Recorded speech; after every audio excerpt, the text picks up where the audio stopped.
Hi, welcome to Toilet Training. This is an overview for caregivers. My name is Nicole Barnett. I'm a special education teacher and board certified behavior analyst. First, let's talk about some of the common problems when it comes to toileting. Um, your child may fall under one or more of these categories. So we have children who have no toileting skills at all, right? They might be young, they might be older. It doesn't quite matter the age, but this is something you need to figure out. If your child doesn't have any of these skills, and you'll start sort of from the beginning. The next is that your child might already be on some sort of schedule. So they may be schedule trained, but they don't initiate using the toilet on their own or request to use the toilet when needed. Another child may actually be able to urinate in the toilet, but is not yet bowel trained. You also have children who have something that we're calling diaper rituals, where perhaps they really only like to have bowel movements when their diaper is on. You also have some children who are afraid to sit on the toilet. They may have had some more negative experiences in the past with toilet training, and now they're refusing to sit on the toilet at all. And then you have some school-aged children who you don't want to be wearing a diaper at night, but they're consistently having accidents in their bed throughout the night. And we'll go through each of these common toileting problems today. There are generally three components to toilet training. The first you'll be doing is increasing their fluid intake. The reason why we do this is because we want to start teaching, and we want to have a lot of teaching opportunities. And so by increasing liquids, we'll have more opportunities for them to urinate on the toilet. The next is teaching your child to use the bathroom on a prompted schedule. So using the toilet on a consistent basis, you will be prompting them to do so, and you'll be teaching them how to sit on the toilet, and you'll be reinforcing them for voiding. And the next we'll go through is how to deal with accidents. There are a variety of ways to do this, and I will be teaching one of those ways today. So increasing fluids. So first you're going to sort of pick out one or more of their favorite liquids. So this could be apple juice, this could be water, this could be, anything that they really like that's going to increase their liquid intake.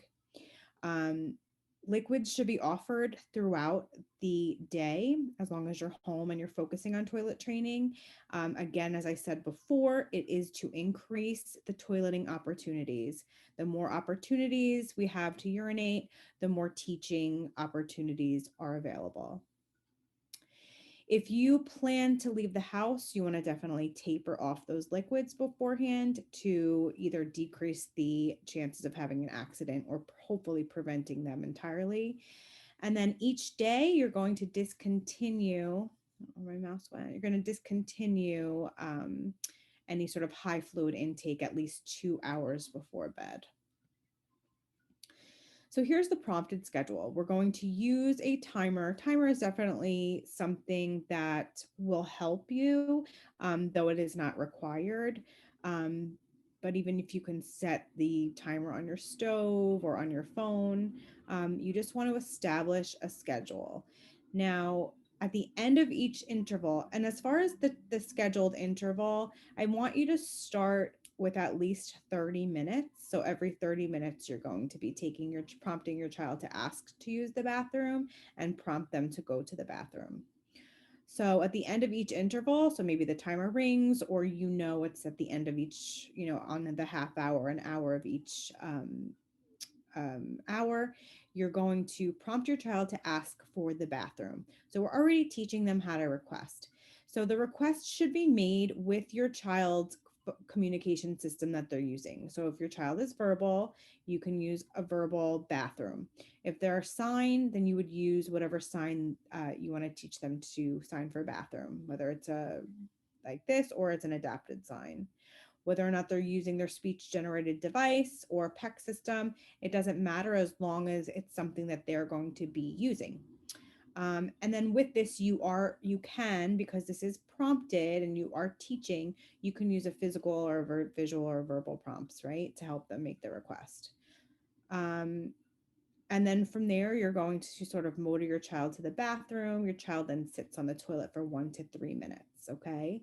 You want to start teaching your child to sit on the toilet. And when I sit on the toilet, hopefully urination will happen. So if your child then urinates, and sometimes you really have to look closely because it could just be a little tiny bit, you want to reinforce your child immediately. This is giving them a reward for doing something, right? And so they're going to learn, oh, what I did was good, so I'm going to get something good.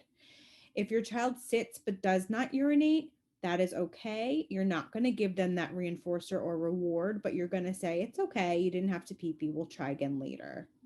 Okay, and then you're going to resume your schedule. Dealing with accidents, we're not going to do any sort of punishment procedures during accidents, which some do teach this. And it might be necessary for some cases, but not generally, right? So at the first sign of an accident, you're just going to interrupt the child and say, no, you go pee pee in the toilet. And this is not to reprimand them. This is just supposed to be an obvious correction, like, oh, I didn't do something I was supposed to do. And then you're going to guide the child to the bathroom, have them undress and sit on the toilet. And you're giving them another opportunity to now finish urination in the toilet. And if they do, you're going to give them lots and lots of praise. Okay. You don't have to don't give them the reinforcer, that thing that you gave them for peeing the first time, but you're going to give them more of a social praise, hug, kiss, love. Okay. And then you're going to resume. So we have to fade prompts, right? Because we don't want our kids to be prompt dependent. So once your child is consistently using the toilet and you've been prompting, you want to start fading out the schedule a little bit. So maybe you're not going every 30 minutes, but you're going to go every 45 minutes. Or if you're not going 45 minutes, you could sort of increase it as you see fit. Make sure it's not too long as to have any accidents, but you want to make it a little bit longer so that they start to learn to hold their urine. And then we're going to start focusing a little bit on them initiating next. So you're going to also fade the use of their reinforcer. So maybe you're not going to give them their favorite thing every time they go pee pee, but you might give it at the end of the day, like, oh, you stayed dry and used the bathroom all day. Here you get your favorite cookies or your favorite movie.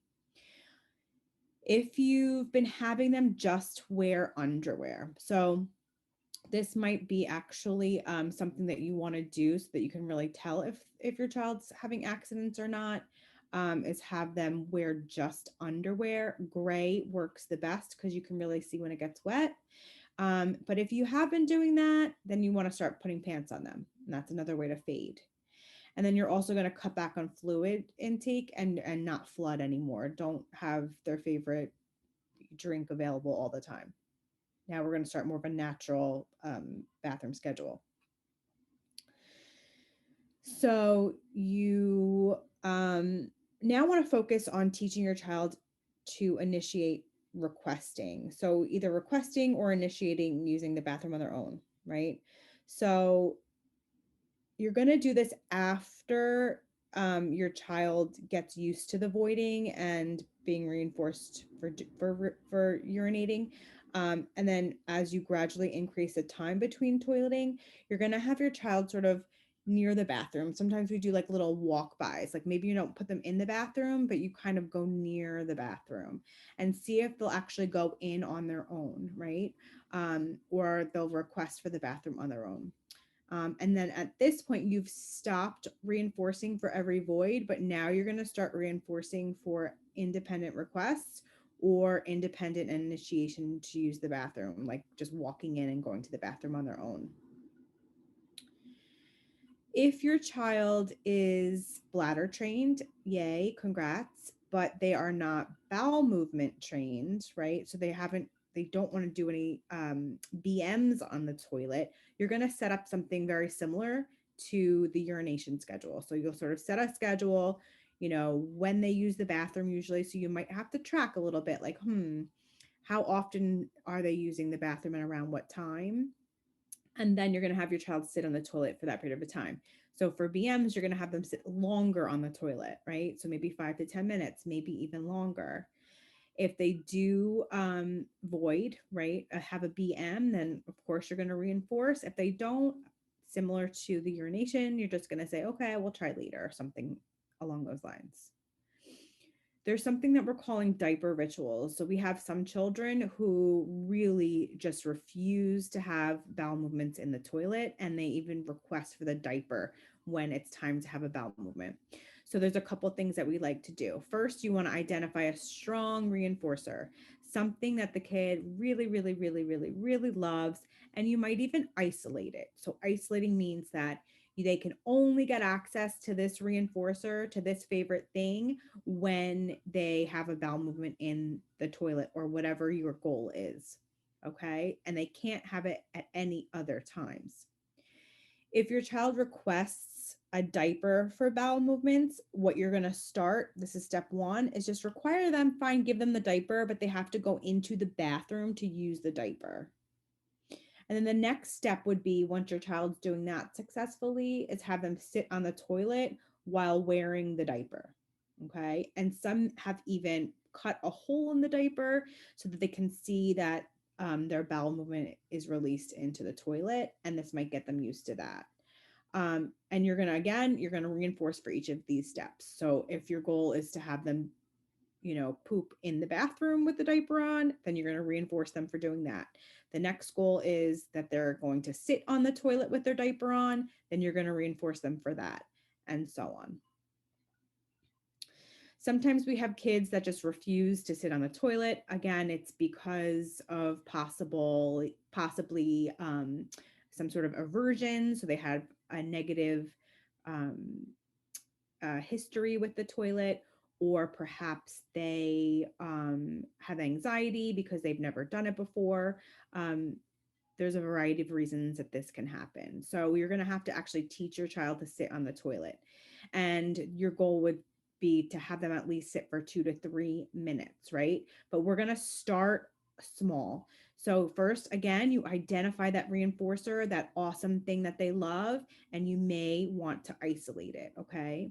And then you're going to slowly increase the time they're required to sit in the toilet, and you're going to start super duper short. You may even start just 3 seconds, right? And then you're going to gradually increase the amount of time the child's required to sit in order to earn the reinforcer. So first let's sit, and then they get their movie or their M&M or whatever it is that they're earning. You can use a timer for this if it's helpful, or you can even count backwards. So if your goal is 3, then you're going to count backwards from C. Okay, let's sit down. 3, 2, 1. Okay, you can get up, and here's your M&M. If it's 10, you would go from 10.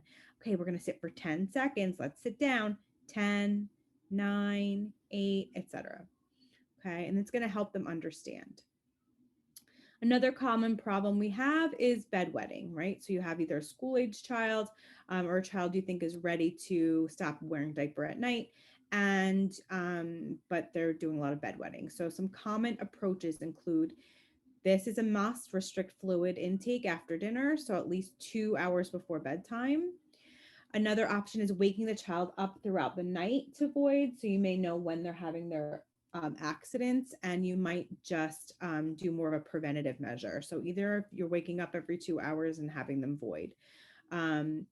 Another common approach is using reinforcement for remaining dry at night. This should be a must anyway for the beginning, right? So they wake up in the morning, whether or not you've been waking them up throughout the night to void and restricting, all these 3 things can be done together. So if they wake up in the morning and they're dry, they should get some super duper duper duper duper awesome thing for doing that, okay? Some other less common approaches is this use of a bell and pad device, and it's just sort of is a pad that you put on the bed, and it sounds an alarm when the bed gets wet. And then it's supposed to teach the child to learn to get up on their own to use the bathroom. So as soon as they starts to get a little wet, the alarm sounds and they go and finish in the bathroom. Another, more less common approach is use of medications, which is something that you would have to discuss with your medical care provider, pediatrician. So how are we getting started? Here's a quick supply list, right? So you want to have your favorite drink for flooding. Just a tip, salty snacks, right? So salty snacks increase thirst and then fluid consumption. So a lot of times when I do potty training, I make sure to have some salty snacks out and ready. You want to pick your rewards. They're called reinforcers. So your child's favorite items, snacks, activities, and you're going to use those to reinforce for all the stuff that they're learning. And then you want to have on hand many different changes of clothing and underwear ready and available. And then you could have a timer, and that's something that's optional, right?